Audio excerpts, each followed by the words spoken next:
Hello everyone, Matt here, and welcome to a brand new video today. I hope you're all doing well. This is the first upload of the day. If you guys are waiting for another review, there's one coming up at 9 o'clock tonight. In today's review, I'm going to be talking about a fragrance that came out in the 1940s, and it comes from a Italian house, but it was formerly known. Uh, it did actually come from another company, basically, before it's been manufactured by this one.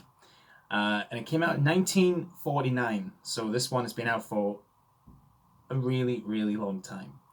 And it's an aromatic fougere, and it's called Acqua di Selva.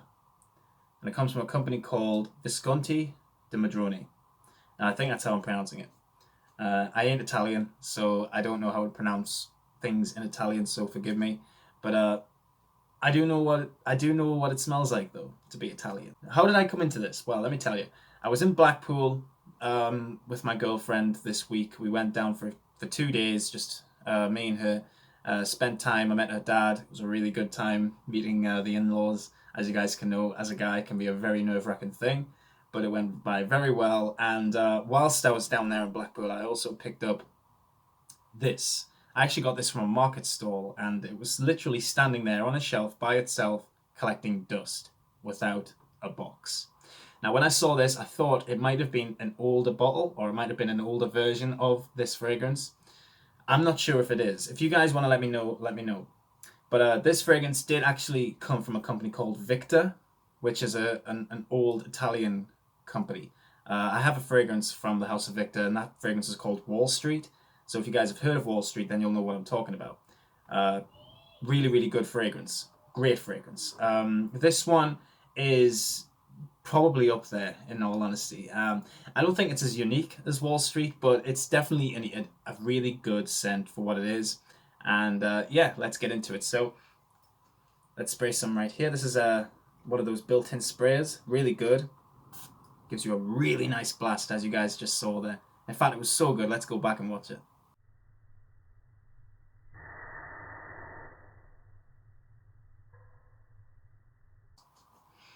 When I first sprayed this for the first time, I actually thought it reminded me of so many other fragrances.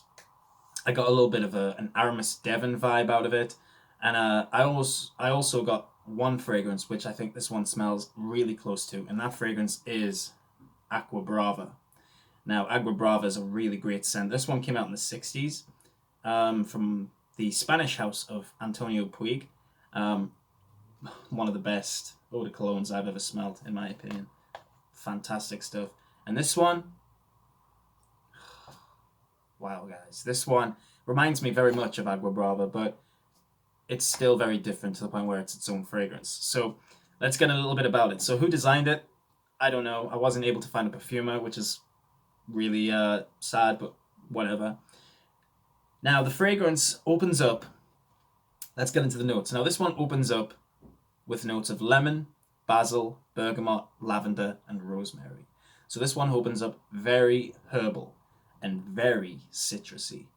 So if you guys are into lemon, this one is absolutely gorgeous. But I'm not going to say it's a crisp citrus scent because it's not. This one has its greens in there.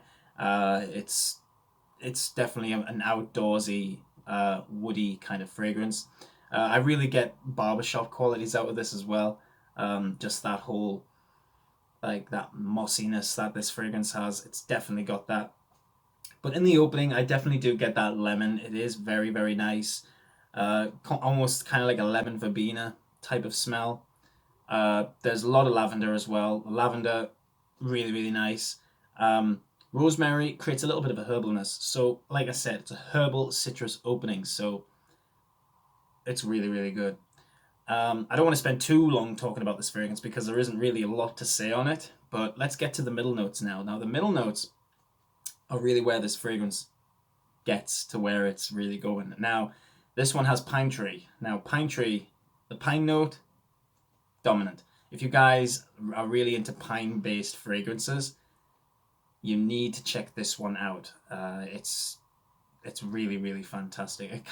It definitely falls under that Pinot Silvestre pine sol type of smell, but this one just has, I don't know, there's definitely a lot more moss and kind of like an earthy vibe with this one.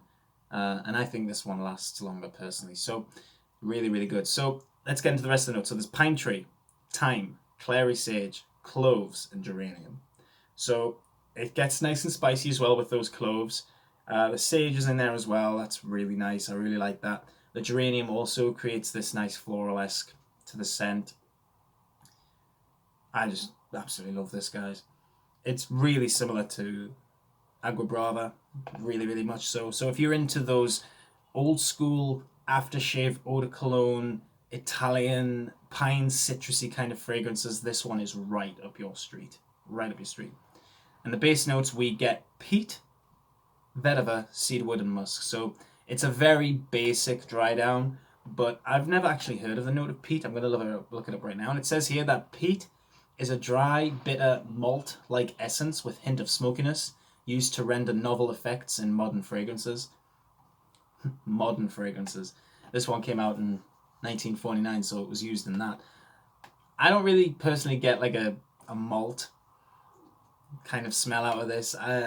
It just smells very earthy, very natural smelling in all fairness. Like I do get them citruses, which are just like the lemon, really, really nice. But that pine is just, oh, it's perfect. If you're taking a hike somewhere in the woods or in like the wilderness and you want a fragrance that is really going to suit that sort of vibe, it's this one, without a doubt. I mean, don't get me wrong, guys. There are so many. There's Quorum by Puig. There's Aqua Brava also by Puig. There's Character by Daniel Hector. Jules by Dior. Polo Green by, of course, Ralph Lauren. There's so many other fragrances that you could probably go for instead of this one, but for what this is, it's decent. And it's very inexpensive as well. I've seen bottles of this going for like £12 online. So do let me know if you guys own the Victor version, because that is the original concentration of this, the original formula, if you like. I'm not really that fussed, in all fairness. I think this really works a treat. I get about 5 hours out of this. Really, really good longevity for an eau de cologne. I just think because of the notes that it has in is definitely what gives it that oomph. I mean, it's got so many quite potent notes in it, to be fair.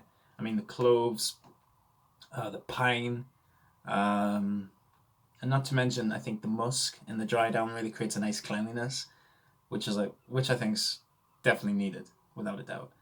But fantastic fragrance. I would love to know who actually know who made this, because I think whoever did make it did a really good job. I'm just looking to see other fragrances that this smells like, and it does get compared to Pinot, Aqua Brava. So this fragrance is made by the company of Orlan, or at least distributed by Orlan. And Orlan are a French company, and they've made fragrances also for a long time. One of their most famous fragrances is a fragrance called Derek, which I don't own. It's very hard to find, but I would love to. It's on my wish list. It's a great scent, I've heard, and really need to check that one out. But guys, again, going back to this, if you're into those grown-up, masculine, classy gentleman type of fragrances or even barbershop kind of scents, you need to get it. You need to get this. It's a must-have in anyone's collection, I think. Wrong hand. Yeah, it's just gorgeous. It's really dying down now to this lovely, nice citrusy, piney, musk kind of fragrance, which is lovely. So, yeah, guys, that's been my review for this. Not a lot I can really say on it. Just a great, great fragrance.